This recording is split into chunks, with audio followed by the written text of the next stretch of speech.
anyone that uses Kami as their main in Street Fighter should be familiar with a signature move, the Cannon Spike, but it was also the title of an obscure isometric shooter on the Sega Dreamcast. Developed by Psikyo, the same studio behind arcade shooters like Gunbird and Zero Gunner, Cannon Spike first made its debut in the arcades in 2000 before being ported over to the Dreamcast.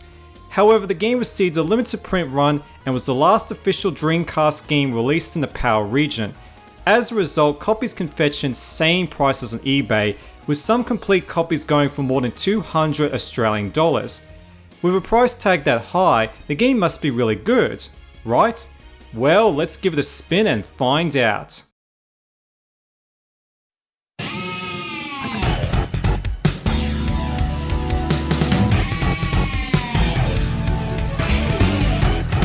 Set in the year 2000XX, a financial crisis has triggered an onslaught of terrorism across the globe.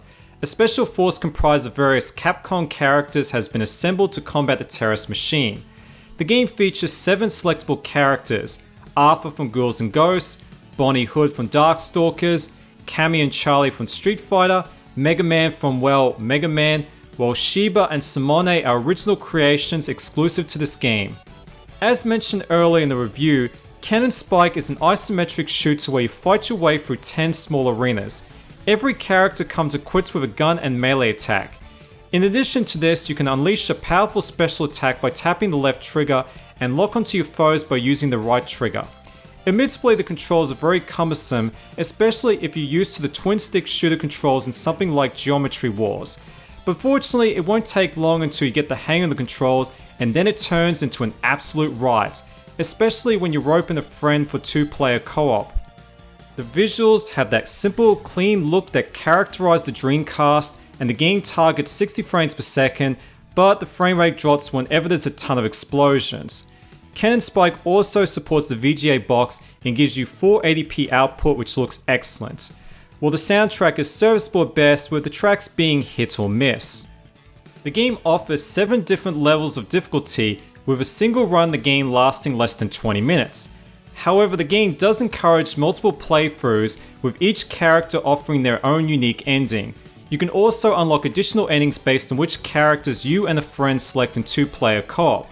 When you beat the game, you can freely peruse through the art gallery, which contains concept art and a few extra oddities.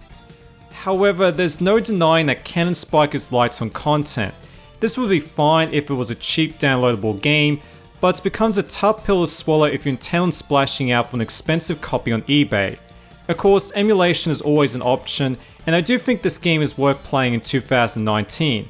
It's very similar to Metal Slug, a fast-paced arcade game that packs a ton of variety into its small runtime.